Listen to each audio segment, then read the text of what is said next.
next speaker, the only gentleman in the panel, Mr. Kazimi. He holds a master's degree in new media. He produces and markets video content. He has marketed over 100 pieces of video for television and web. One project of his, which you may be familiar with, here in Los Angeles, was Mohsen Mahmalbaf's film, The Gardener, which he led the technical marketing and distribution for. He has just returned from India, where he was recruited to co-launch a TV station called World is One News, and then went on to become the editor-in-chief of India's version of TED Talks, which is now on Forbes' list of 30 under 30 Asia. Today, he will give us an introduction to content marketing.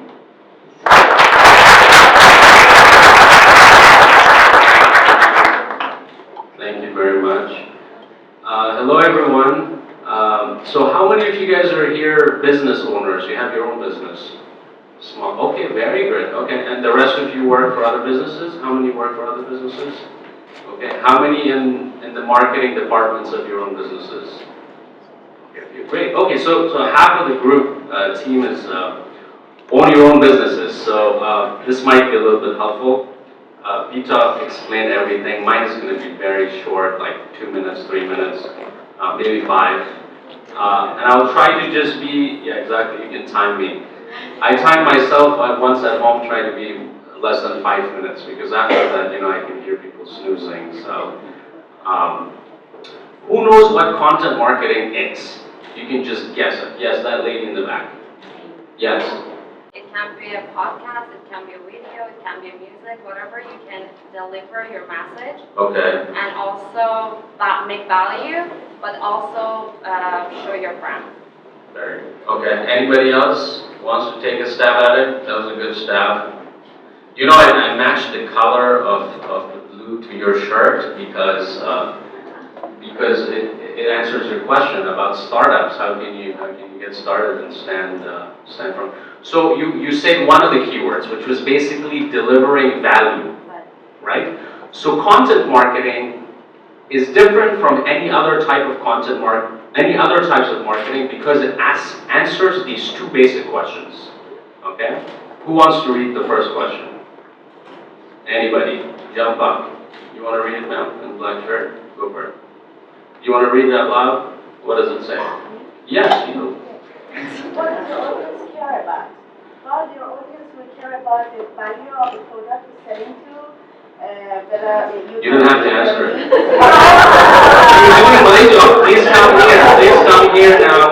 If your product meets their needs, their requirements, they're satisfied with your product, they will come back to you for sure. There you go. MashaAllah, now we found the next panelist. It does. Let me answer, or else they're going to kick me out of the panel. What about the second one? Who can read the second one? Anybody from anywhere? That side, yes, ma'am. Can you be the one to provide that? Can you? Okay. So, I don't know. Basically, there are two, should I repeat it? فارسی من زیاد خوب نیست، اما من کم و بیش فارسی صحبت میکنم. اینم بگم که من خیلی خوشحالم که اینجا هستم، چون من افغان هستم و شما همه همزبانای من هستید.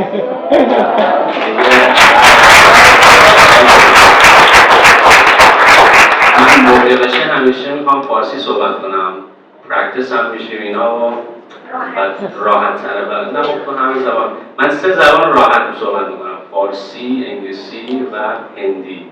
یه دو سه تا بچه‌های هندی رو من اینوایت کردم امروز بیان اینجا وایسادن اینجا. دکتر اینا هم گفتم خب باشن بیان دیگه. What does your audience care about? These are two main questions that you have to answer. Basically, you have to look into your audience, whatever product or service you're doing. You're saying, what do these people want? Beyond just like your product, what is all the other elements that's around them that they really want? And then the second question you want to answer right away is, Can you be that person that could actually provide that solution? So this goes a little bit more deeper because it kind of makes you feel a little bit out of your business and be more of a community person. How many of you guys think of community sometimes? Like, what can I do for my friend, for my cousin Joe or whatever, or Jawad? Right? Do you guys think about that? So why does this matter? Because the moment you begin to think like this, you transform yourself from being just another business on the block to being a sector leader, right? Because you're no longer just out there to take people's money and call it a day. You're actually there to help people. And when you're truly being authentic and trying to help, it pays off, right? All of you guys who have done business, you know that it pays off. It pays off to be nice, right? So, and what does it do for you, right? Once this transformation takes place in your business, you go from pushing the product, which is basically spending so much amount of time and money and stupid advertising. It's not stupid, you need it sometimes, right? But you're spending a lot of money pushing, buy my thing, into actually being sought after, right? People are searching for you because you're providing something that's actually of value. People find it.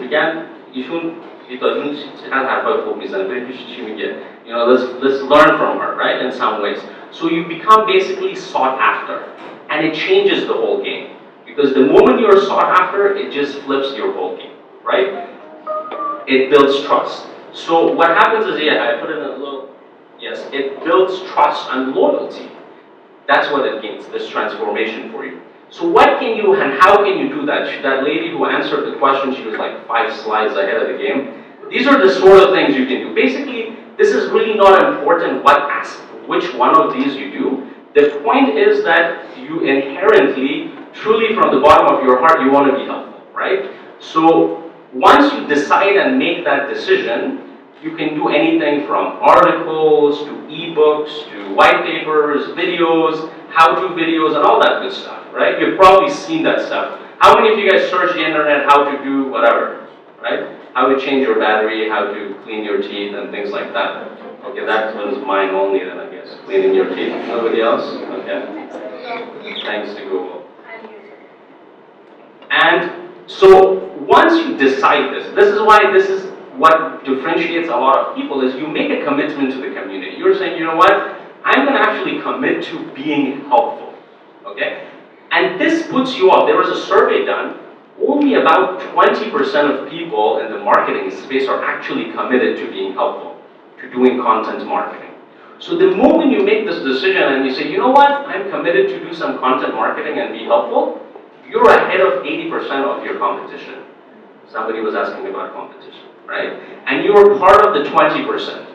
Now that you're kind of playing in the 20%, top 25% of people who are actually helping, you may think, okay, what can I do? How do I do it so now I'm further and further ahead in that?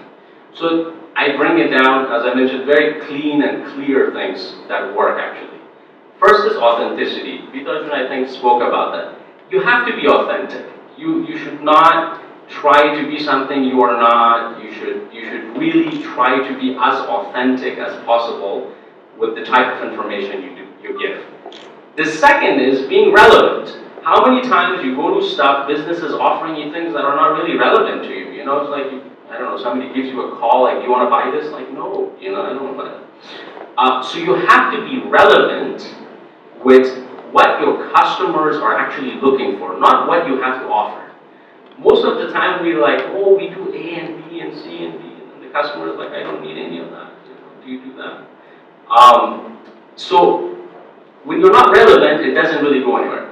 And the third milestone, and if you can hit that, and this is where you get into businesses that actually become viral, businesses that actually work, is when you begin to resonate.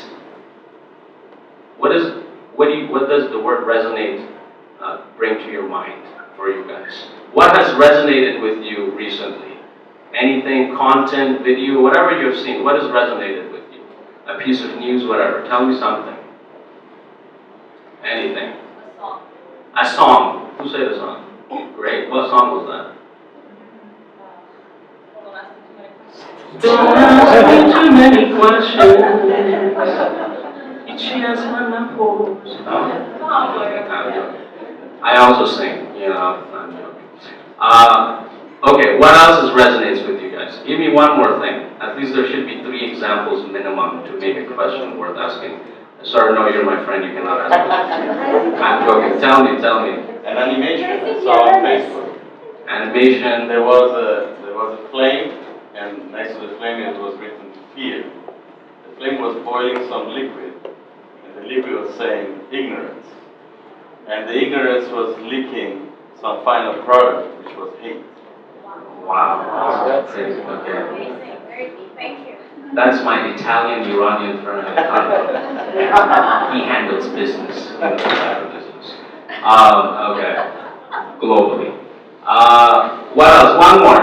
What has resonated with you recently? It is raising awareness.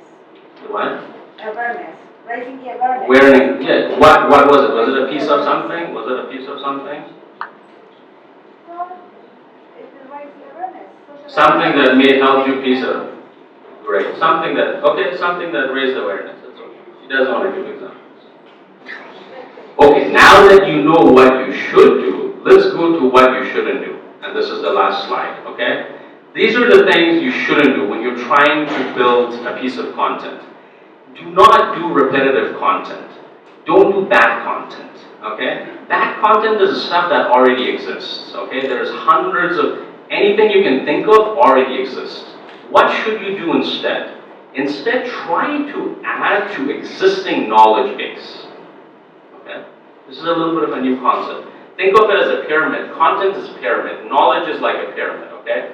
It already exists. A lot of stuff already exists in the bottom of the pyramid. Try to add layers on top of that. Try to contribute to knowledge, okay, in your space. Don't try to be repetitive and add to what already exists. Second thing, don't try to sell. Content marketing is not about selling. It's about truly being helpful, okay? So if you're truly being helpful, the product will sell itself. Okay, right? How many of you believe that if it's helpful, it will sell itself?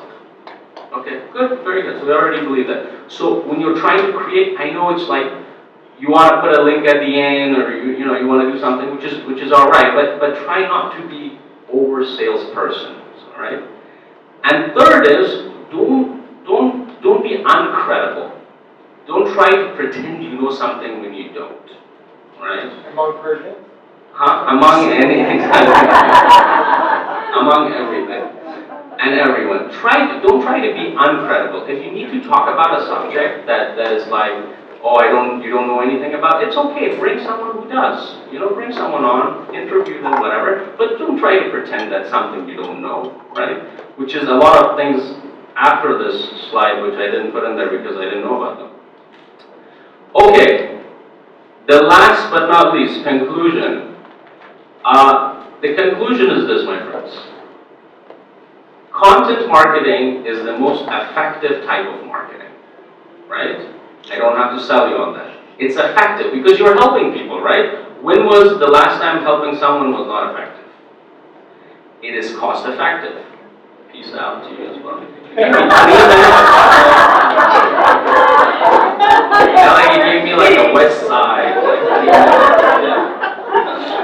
I went for 5 minutes here, brother,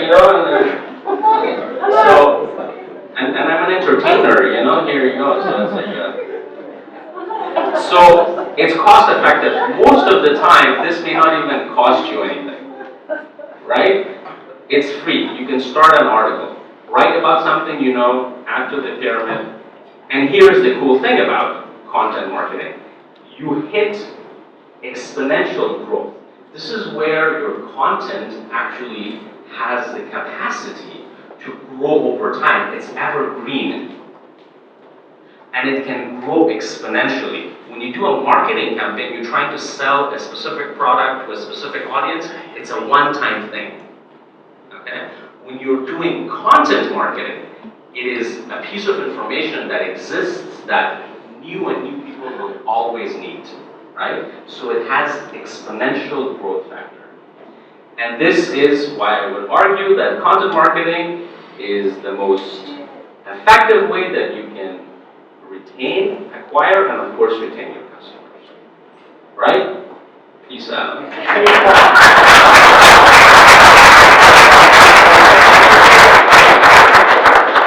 Thank you so much, Mr. John.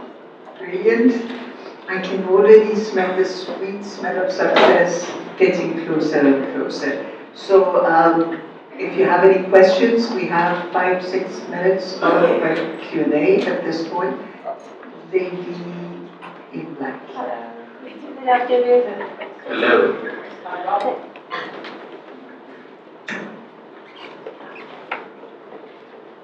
Thank you very much for a beautiful presentation. And I have a question as far as in regards to customer, how do you measure the customer relationship and customer relationship and how affect in the context of the marketing? About your customer loyalty? The customer loyalty and customer relationship. How can affect? And yeah, how is going to be effective the customer? How the festival? How do you measure the customer relationship? And then the relationship, the satisfaction is going to be next. But my question, as far as the customer relationship, is between the customer and the relationship with the companies. Okay. How do you measure that, and how is going to affect the content of the marketing? And then the satisfaction. Yeah, if I'm understanding correctly, you're talking about brand loyalty, like how is the relationship of the person with the brand or with your company? It's not only that. What do you mean by relationship? The relationship between the customers and the companies. What aspect of the relationship?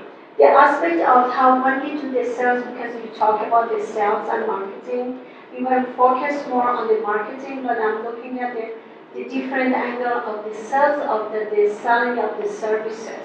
How do you see that? How do you measure that? Well, how do you measure what is effective? Okay, so content, okay, I got your question, thank you. Yeah. So content marketing is a long play, okay? So it's a long-term play for your business. Only do it if you're planning to stay in this business, in this sector for a longer time. Ideally, for any business, you have a quantitative and a qualitative parameters for yourself to evaluate how effective your activities are. So you should always have a quantitative and qualitative assessment, which you can, Google a little bit further later. Any more questions? For your quantitative assessment, you can provide surveys to receive feedback, and then you can measure your customer relationship. Definitely leave your business card for our next You panel. shouldn't be excited.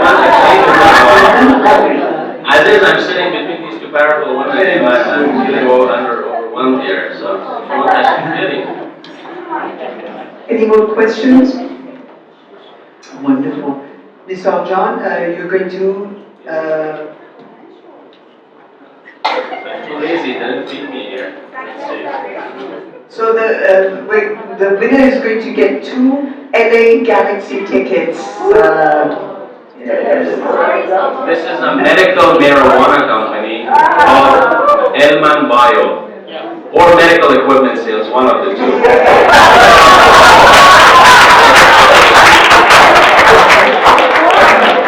Which one do you choose, marijuana or equipment? No. Which one are you buying? Let's enjoy.